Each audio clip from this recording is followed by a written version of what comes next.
आपको बताते हैं तमिलनाडु का जो आंकड़ा है वो क्या कहता है। रंजना, एनडीए का यहां पर खाता खुल सकता है, जैसे कि जिक्र हम कर रहे थे। देखिए, तमिलनाडु में एनडीए को 203 सीटें मिल सकती हैं। 2 से 3 सीटें की एक बड़ा आंकड़ा है। तमिलनाडु में इंडिया को 34 से 35 सीटें इंडिया गठबंधन को यहां पर मिल सकती है। लेकिन एनडीए के लिए ये भी एक बहुत अच्छी खबर होगी कि खाता खुल सकता है। और जिस दक्षिण में ताकत झोंकने का, मेहनत करने का जिक्र बार बार हो रहा था, और उसी को लेकर यहां पर अब अनुमान सामने आ रहा है। जोशी जी, एक और अनुमान तमिलनाडु से, इसे भी बहरहाल आप नकार देंगे, लेकिन तमिलनाडु में भी खाता खुल रहा है। हालांकि अच्छी बात यह है कि आपके गठबंधन को सीटें जो है वो मिल रही हैं ज्यादा, लेकिन 2 से 3 सीटें भी यहां से तमिलनाडु में ले जाना वाकई में एनडीए के लिए एक अच्छी खबर होगी। देखिए, ये आप भी मान रही है पूर्वानुमान है, देश भी समझ रहा है पूर्वानुमान है। जिस प्रकार मैंने कहा इस देश का युवा छला गया, जिस प्रकार इस देश की महिलाओं को छलने का काम करा और जिस प्रकार किसानों को छलने का काम करा, मैं उस जिम्मेदारी के आधार पे आपसे कह सकता हूं कि ये सब आंकड़े ध्वस्त हो जाएंगे और इंडिया की सरकार 295 प्लस रहेगी। इसलिए मैं जिम्मेदारी से कह रहा हूँ, जिम्मेदार व्यक्ति है और आप जिम्मेदार पत्रकार है, जिम्मेदार चैनल है आपका। आप मुझे बुलाइएगा उस दिन 295 प्लस स्कोर होता है नहीं होता, ये बात मैं इसलिए कह रहा हूं। सीटें कहां बढ़ रही हैं, जरा ये काउंट करवा दीजिए सर आप। सीटें कहां का इंडिया गठबंधन की बढ़ रही हैं? यूपी में कितनी है, बिहार में कितनी है, राजस्थान में कितनी है, मध्य प्रदेश में कितनी है, दक्षिण भारत में कितनी सीटें आप लोग लेकर आ रहे हैं? अगर 295 का आंकड़ा जनता का सर्वे जैसा दावा है। देखिए, अगर ये चुनाव कोई पॉलिटिकल पार्टी अकेले लड़ती तब आंकड़ा देना संभव होता। ये चुनाव हमारे नेता ने सबसे पहले कहा, अखिलेश यादव जी ने, ये चुनाव जो है भारत की जनता ने लड़ा है भाजपा ने। वो युवा, वो महिलाएं, वो किसान आपको जवाब देंगे जब 4 तारीख को परिणाम आएंगे। मैं तो आपके चैनल से लगातार जुड़ा रहता हूँ, मेरा सौभाग्य रहता है, और आप बहुत वरिष्ठ पत्रकार, आपका गंभीर चैनल है। मैं तो जिम्मेदारी ले रहा हूँ, जब ये आंकड़ा 295 प्लस आपको मिलेगा, मैं ये जिम्मेदारी से आपके चैनल में कह रहा हूँ। चलिए ठीक है, ये आंकड़ा जो आप कह रहे हैं कुछ देर में बिल्कुल साफ हो जाएगी, या 4 तारीख का जैसा दावा कर रहे हैं उस दिन भी आपसे ये सवाल पूछेंगे। लेकिन ये जरूर है कि इस वक्त एक एक करके आपको बता दें कि राज्यों के सर्वे आने शुरू हो गए हैं। ऐसे में भारतीय जनता पार्टी और जो एनडीए का गठबंधन है, जहां पर अलायंस करके लड़ा गया दक्षिण भारत की अगर सबसे पहले बात करें तो केरला और तमिलनाडु, ये 2 ऐसे राज्य हैं जहां पर कभी लेफ्ट का तो कभी भी एआईएडीएमके और डीएमके की सत्ता पिछले कई दशकों से यहां पर रही है, जहां पर कांग्रेस रही है। लेकिन वहां पर जो लोकल पार्टियां वो वाकई में डोमिनेट करती रही है, लीड करती रही। लेकिन इस बार ये बड़ी खबर आ रही है कि एनडीए यहां से खाता खोल सकता है, और केरल ही नहीं बल्कि तमिलनाडु से भी खबर है कि 1 से 3 सीटें यहां पर हो सकता है कि एनडीए के खाते में जाए। 39 सीट्स तमिलनाडु में, जिनमें से 30 से 35 के आसपास, 32 से 35 के आसपास कहा जा रहा है कि जो इंडिया अलायंस है उसके पक्ष में जा सकता है। लेकिन एनडीए के खाते में 2 से 3 सीटों का सर्वे अब तक सामने आ रहा है कि यहां पर खाता खुलेगा। इसके अलावा हो सकता है कि वोट परसेंट बढ़ जाए, मार्जिन इस बार कुछ ज्यादा बेहतर दिखाई दे। पिछली बार की तुलना में केरल की भी स्थिति यही है, लेकिन केरल का गढ़ ढहना, एक तरह से कमजोर होना कांग्रेस और लेफ्ट के लिए, यह भारतीय जनता पार्टी के लिए बेहतर संकेत है, बेहतर संदेश भी है। और दक्षिण भारत की राजनीति के हिसाब से कर्नाटक के बाद ये 2 ऐसे स्टेट हैं जहां पर बीजेपी अब कहा जाए कि खाता खोलते हुए दिखाई दे रही है सर्वे के आधार पर। बिल्कुल, दक्षिण के हिसाब से अब संजय, जो सबसे बड़ी चुनौती जो राज्य होते थे वहां पर पूर्वानुमान जो है वो अच्छे संकेत दे रहे हैं। तो वहीं जो राज्य बीजेपी के लिए आसान रहे, उसमें बिहार की अगर हम बात कर ले, महाराष्ट्र की बात कर ले, तो इन चुनावों में एक वो बड़ी चुनौती भी बने हुए हैं। वो इसलिए भी क्योंकि महाराष्ट्र में जिस तरीके से सत्ता का परिवर्तन राज्य सरकार में हमने देखा, एकनाथ शिंदे अलग होकर एनडीए में शामिल हो गए, वो आक्रोश जो जनता के मन में है, क्या वो डेंट देगा, ये भी बड़ा सवाल। इसलिए कह रहे हैं कि एक बड़ी चुनौती। हालांकि एक और सवाल इसमें कि स्टालिन आज नहीं आए थे इंडिया गठबंधन में। जब मीटिंग हो रही थी तो उन्होंने जो भी अपना हवाला दिया होगा जिस बात को लेकर कि वो नहीं पहुंच पा रहे, लेकिन तमिलनाडु में इस बात को लेकर चर्चा है कि आने वाले वक्त में कुछ चीजें बदल सकती हैं या फिर साथ में रहेंगे। हाँ, ये जरूर है कि वहां पर स्टालिन की पार्टी, ये कहा जा रहा है कि बहुत मजबूती से चुनाव लड़ी है। लेकिन बीजेपी जिस तरीके से अब धीरे धीरे सर्वे करके घुसती जा रही है, वहां के जो प्रदेश अध्यक्ष हैं उन्होंने इस बात को लेकर कुछ दिन पहले कहा भी था कि अभी तो नहीं, लेकिन अगले 5 या 8 साल 10 साल में भारतीय जनता पार्टी तमिलनाडु में एक बहुत बड़ी पार्टी के तौर पर, बहुत बड़े डिफेंडर के तौर पर वहां सरकारों को चुनौती देगी, और उसका परिणाम इस सर्वे में दिख रहा है। बिल्कुल, पूर्वानुमान से ये तस्वीर जो है धुंधली सी वो साफ होती हुई थोड़ी बहुत नजर आ रही है। और जो जिस तरीके से मेहनत भी एनडीए की तरफ से की गई, और जो रैलियों का भी जिक्र किया, जो आंकड़े भी हमने बताया, खुद प्रधानमंत्री ने लगभग 206 जनसभाएं की हैं। गर्मियों में लगातार वो करते रहे, अमित शाह हो, जेपी नड्डा हो, राजनाथ सिंह हो, सीएम योगी आदित्यनाथ हो, तमाम दिग्गज बड़े चेहरे, उन्होंने ये जानते हुए कि वहां पर जो उनकी जमीन है वो इतनी मजबूत नहीं है, लेकिन उसको सींचने की पूरी कोशिश की गई है और यहां से उस सीटों में उस मेहनत को वो तब्दील कर पाते हैं। तो ये इंडिया गठबंधन के लिए एक बहुत बड़ा डेंट यहां से होगा, क्योंकि अगर आप उत्तर को तमाम राज्य यहां पर आप देखें जो उनके अपने राज्य थे, हाल ही में जो विधानसभा चुनाव जिन 5 राज्यों में हुए, वहां पर भी अपनी सरकारों को खिसकते हुए यहां पर इन अलग अलग पार्टियों ने देखा है। ऐसे में जो गढ़ है राज्य आपका, वहां पर भी अगर भारतीय जनता पार्टी अपनी सहयोगी पार्टियों के साथ सेंधमारी कर रही है तो ये आने वाले लोकसभा चुनावों के लिए भी एक बहुत बड़ा आईना विपक्ष के लिए होने वाला है। बिल्कुल। और रंजना, मुझे लगता है कि दर्शकों को चूंकि अब धीरे धीरे नंबर आने शुरू हो गए हैं, आंकड़े आ रहे हैं, सर्वे के आधार पर जो बातें सामने आई थी वो हम सब रखेंगे टीवी स्क्रीन पर जनता के सामने। लेकिन जो मुद्दे थे, जो वो सवाल पूछे गए थे, जरा वो एक बार बता देते हैं।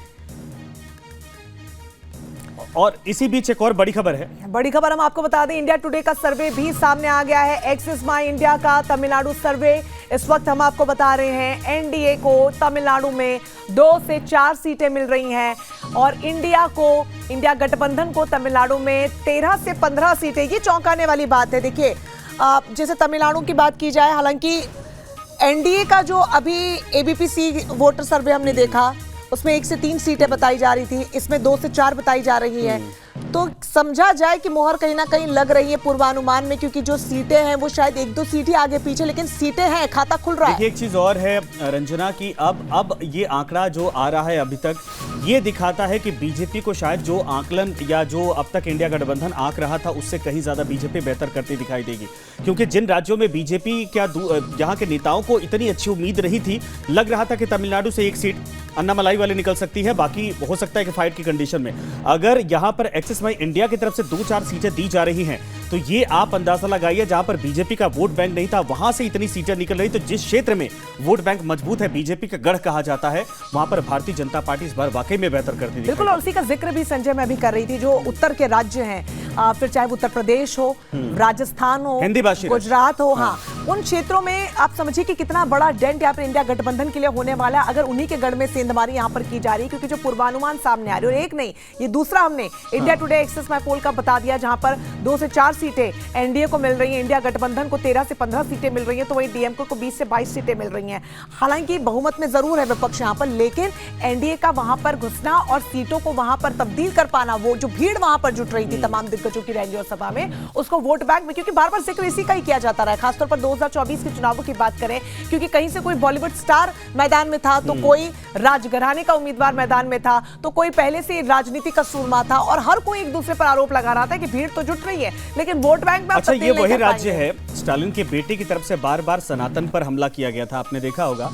ये तमाम चीजें जो थी, हो सकता है कि इस बार बीजेपी का वोट बैंक, एनडीए गठबंधन का वोट बैंक वहां पर बढ़ाने में ये बड़ी भूमिका रहे, क्योंकि वो राष्ट्रीय मुद्दे बने थे। भुवन जी, अब ये जरा बताइए कि सर, पहले केरला में 1 से 3 सीटें एनडीए को, उसके बाद अभी खबर है 2 सर्वे इस वक्त आ गए हैं, एक्सिस माई इंडिया और सी वोटर सर्वे, दोनों की तरफ से कहा जा रहा है कि 1 से 4 के बीच में तमिलनाडु में भी एनडीए इस वक्त जगह बनाता दिख रहा है। अब ये बताइए, ये तो उन राज्यों में जहां पर आप लोग आश्वस्त थे कि यहां से तो हम लोग बेहतर कर रहे हैं, वहां पर बीजेपी पूरी तरीके से एंटर कर गई है, अब भी उम्मीद है? डेमोक्रेसी है, हाँ, उसमें एग्जिट पोल करने का अधिकार दिया गया, लेकिन जो जनता जनार्दन होते हैं, उसका जो आशीर्वाद का परिणाम होता है, वही एग्जिट पोल होता है। और एग्जिट पोल 4 तारीख को जब आएगा, हम आप सब जिम्मेदार लोग हैं, हम देखेंगे कि ये सब आंकड़े ध्वस्त होंगे और इंडिया गठबंधन की सरकार 295 प्लस के साथ बनने जा रही है। ये बात बहुत जिम्मेदार है। दूसरे एग्जिट पोल को भी आप नकार रहे हैं। देखिए, मैं किसी को, देखिए, मेरी कोई हैसियत नहीं, मैं किसी को नकारूं या किसी को मानूं। हाँ। मैं आपको, देखिए, मैंने बोला हम डेमोक्रेसी के लिए तो लड़ रहे हैं, संविधान के लिए लड़ रहे हैं, लोकतंत्र के लिए लड़ रहे हैं, देश के लड़ रहे हैं। हम ऐसे तो लोग नहीं कि हम कहते कि आप एग्जिट पोल मत निकालिए, फिर किस बात की डेमोक्रेसी है? आपने निकाला, आपका सम्मान है, लेकिन हम लोग जो एग्जिट पोल को मानने वाले लोग हैं, देश के जनता के जनार्दन को मानने वाले लोग हैं। आप देखिएगा, जब 4 तारीख को हमारा बैठेंगे 295 प्लस के साथ इंडिया गठबंधन होगा। हाँ। ये बात मैं आपसे बहुत जिम्मेदारी से। तो सर्वे तो सर आपके पास भी होगा ना, आपके पार्टी ने करवाया होगा, अलायंस ने करवाएगा। ये जो सर्वे आ रहे हैं तमिलनाडु में बीजेपी के या फिर एनडीए के, ये आपके सर्वे क्या कहते हैं इसमें? फिर उसी आधार पे तो मैंने आपको जो टोटल फिगर दिया है, हाँ। वो दिया है ना मैंने आपको। क्यों तमिलनाडु को बता दीजिए ना, केरला तमिलनाडु का सर। मैं कोई ज्योतिष नहीं हूँ, हाँ। मैं कोई ज्योतिष नहीं हूँ, लेकिन सर्वे होगा, ज्योतिष की तो यहाँ बात ही नहीं हो रही। 295 का आंकड़ा तो दे दिया है और आप कह रहे हैं मैं कोई ज्योतिष नहीं हूँ। वो हमने इंटरनल सर्वे करवाया। अभी आपने यूपी का भी आंकड़ा दिया था। मैं आपसे कह रहा हूँ जो हमने इंटरनल सर्वे करवाया उस आधार पर हमने आपको बताने का काम करा। अब इसकी जांच और परख तो 4 तारीख को हो जाएगी, जब जनता का पिटारा खुलेगा। तो मैं सर्वे को किसी को गलत या सही ठहराने की मेरी हैसियत नहीं है। मैं तो जनता जनार्दन के जो मैंडेट होता है उसको मानने वाले लोग हैं हम समाज। क्या लग रहा है कहाँ डेंट रह गया, कहाँ मात मिल सकती है, क्या लग रहा है? क्योंकि एक बड़ा मुद्दा ये भी उठाया गया कि इतना लंबा चुनाव जो खींचा गया 7 चरणों में, यहाँ मुद्दे धूमिल हो गए। आप वाकई मान रहे हैं इसको कि ये वजह है, या फिर जनता ने भरोसा किया ही नहीं जिन नीतियों के साथ या कांग्रेस की न्याय की गारंटी के साथ आप मैदान में उतरे थे? देखिए, आपने बात करी मुद्दों की। मेरे ख्याल से देश के संवैधानिक पद पर सबसे बड़े माननीय प्रधानमंत्री जी हैं। उनको 10 साल का अपना रिपोर्ट कार्ड बताना चाहा, वो बात कर रहे हैं मटन, मछली, मुसलमान, मंगलसूत्र, फिर मौन पे चले गए। तो अब ये तो माननीय प्रधानमंत्री जी का है। अब माननीय प्रधानमंत्री जी किस दिशा में देश को ले जाना चाहते हैं ये तो उन्होंने तय कर दिया। किस प्रकार की भाषा शैली थी उनकी।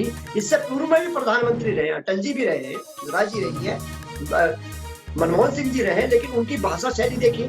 हम इसमें इसलिए नहीं कह रहे, हम इंदिरा गांधी को कह रहे हैं और अटल जी को। अटल जी का भी एक शालीनता का एक था, लेकिन प्रधानमंत्री की गरिमा जिस प्रकार गिरी है उसका भी जनता जवाब दे रही है।